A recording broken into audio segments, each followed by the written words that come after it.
নমস্কার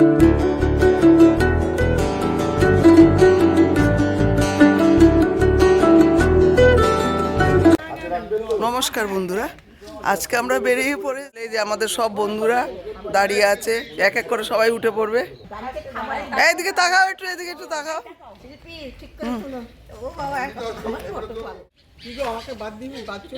কেউ বাদ যাবে না, কিছু বলো। আমাদের দুজন দাঁড়িয়ে আছে। আমরা আজকে যাচ্ছি কালনা প্রথমে, তারপর ওখান থেকে যাব আমরা ব্যান্ডেল। তো আমাদের সঙ্গে আপনারা চলুন, দেখতে থাকবেন আমরা কি কি করি আজকে সারাদিন। চলো বলো কিছু। আজ আমি আপনাদের নিয়ে যাচ্ছি বাংলার এক ঐতিহাসিক এবং পবিত্র স্থাপত্য শিল্পের স্বর্গ কালনা 108 শিব মন্দির এবং কালনা রাজবাড়ি। একদিকে শিবের 108টি মন্দিরের সম্পূর্ণ বৃত্তাকার বিন্যাস, আর অন্যদিকে টেরাকোটার অপূর্ব রাজবাড়ি কমপ্লেক্স। দুটোই যেন বাংলার গর্ব এবং পুরো ট্যুরের দরকারি তথ্য। তাহলে ভিডিওটা শেষ পর্যন্ত দেখুন বন্ধুরা। চলুন শুরু করা যাক। কলকাতা থেকে কালনার দূরত্ব 100 থেকে 107 কিলোমিটারের মতন। আপনারা ট্রেনেও যেতে পারেন, আবার গাড়িতেও অতি সহজে পৌঁছে যাবেন। রাস্তাঘাট অত্যন্ত সুন্দর, গ্রামের সবুজ রাস্তা, নদীর হাওয়া, এক কথায় আপনার মন ভালো হয়ে যাবে। আমরা গিয়েছিলাম 13 জন বন্ধু মিলে একসাথে। আমাদের এখন সবার ব্রেকফাস্ট হচ্ছে, এই যে মিষ্টি, কলা, কমলা লেবু আর হচ্ছে বানরুটি, সব ব্রেকফাস্ট হচ্ছে।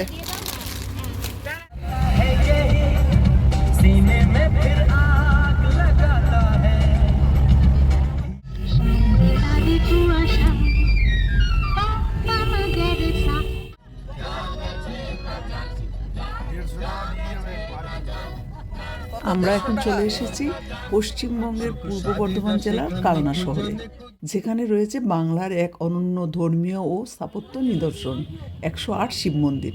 এক জায়গায় বৃত্তাকারে সাজানো 108টি শিবলিঙ্গ, যা দেখলে মনে হয় যেন সময় থেমে গেছে। এই 108 শিব মন্দির নির্মিত হয়েছিল 1790 খ্রিস্টাব্দে। এর নির্মাতা ছিলেন বর্ধমানের রাজা তেজচন্দ্র বাহাদুর। তিনি ছিলেন শিব ভক্ত এবং এই মন্দির নির্মাণের মাধ্যমে শিব ভক্তির এক অনন্য নিদর্শন রেখে যান। হিন্দু ধর্মে 108 সংখ্যা অত্যন্ত পবিত্র। 108টি উপনিষদ, 108 কৃষ্ণের অষ্টশতনাম আর 108টি শিবলিঙ্গ। এই মন্দিরগুলোর স্থাপত্য সম্পূর্ণ আলাদা। মন্দিরগুলো দুটি বৃত্তে নির্মিত। বাইরের বৃত্তে রয়েছে 78টি শিব মন্দির আর ভেতরের বৃত্তে 34টি শিব মন্দির। সবকটি মন্দিরই আটচালা বাংলার টেরাকোটা স্থাপত্যে তৈরি। প্রতিটি মন্দিরের শিখরে রয়েছে ছোট্ট শিবলিঙ্গ, আর তারই নিচে রয়েছে মূল শিবলিঙ্গ। চারিদিকে ঘুরে হাঁটলে মনে হয় যেন এক আধ্যাত্মিক বৃত্তে প্রবেশ করেছি। শিবরাত্রি ও শ্রাবণ মাসে এখানে ভক্তদের ভিড় চোখে পড়ার মতো।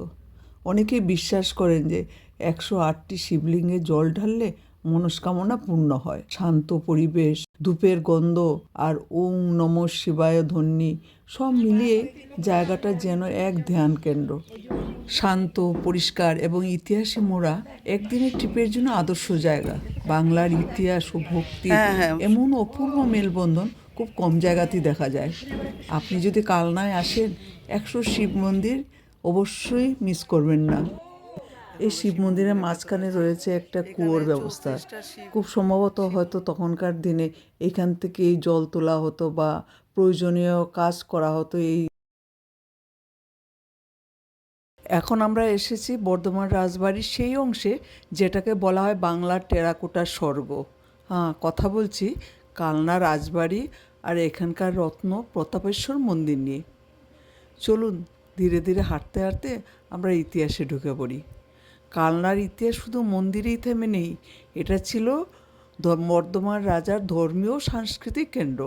1800 শতাব্দীর রাজা তেজচাঁদ ও তার উত্তরসূরিদের হাত ধরে গড়ে ওঠে এই বিশাল রাজ্যসমূহ।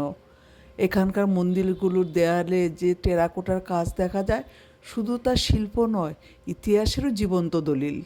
রামায়ণের যুদ্ধ দৃশ্য, কৃষ্ণলীলার মজার মুহূর্ত, বাঙালির বিবাহ, নৃত্য, গোপালদের দৈনন্দিন জীবন সবই যেন মাটির গায়ে খোদাই করা গল্প এক একটা।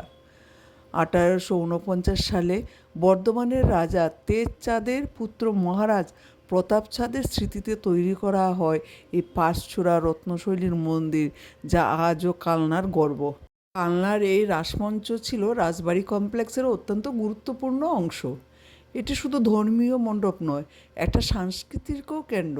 সেখানে বার্ষিক উৎসবে মানুষের ঢল নামতো। কালনা রাজবংশ, বিশেষ করে মহারাজ কৃষ্ণচন্দ্র এর আমলে এই রাসমঞ্চ গড়ে ওঠে। তখন বৈষ্ণব ধর্ম প্রচলিতির শীর্ষে, আর রাস উৎসব ছিল জমিদার বাড়ির সবচেয়ে বড় ধর্মীয় অনুষ্ঠান। রাসমঞ্চ তৈরি হয়েছিল রাধাকৃষ্ণের রাসলীলা অনুষ্ঠান পরিচালনার জন্য, বিশেষত স্থানীয় গায়েন, কীর্তনিয়া ও বৈষ্ণবদের সাংস্কৃতিক মিলনস্থল হিসাবে এই রাসমঞ্চ শত শত ভক্তকে জায়গা করে দিত। এখন আমরা এসেছি কালনার লালজি মন্দিরে। এই কালনার লালজি মন্দির স্থাপিত হয় 1739 সালে। এটি প্রতিষ্ঠা করেন মহারাজ কৃষ্ণচন্দ্র রায়, এর পিতামহ বা রাজবংশের পূর্বসূরীরা। সেই সময় নদিয়া বর্ধমান অঞ্চলের বৈষ্ণব ধর্মের প্রচার ব্যাপকভাবে বৃদ্ধি পাচ্ছিল, আর এই জমিদার বাড়িগুলো রাধাকৃষ্ণের উপাসনাকে কেন্দ্র করে গড়ে ওঠে বহু মন্দির নির্মাণ হয়েছিল। রাধাকৃষ্ণকে আদর করে লালজি বলা হতো। বৈষ্ণব ভক্তরা লাল শব্দটি ব্যবহার করেন কিশোর কৃষ্ণের নামে, তাই মন্দিরের নাম হয় লালজি মন্দির। এটি টেরাকোটা, রত্ন বা মন্দির স্থাপত্যের যে স্বর্ণযুগ, লালজি মন্দির তার একটা উজ্জ্বল উদাহরণ।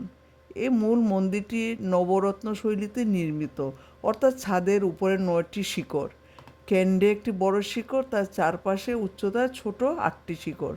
দূর থেকে দেখলে মাথার উপর যেন 9টি রত্নের নকশা ফুটে ওঠে।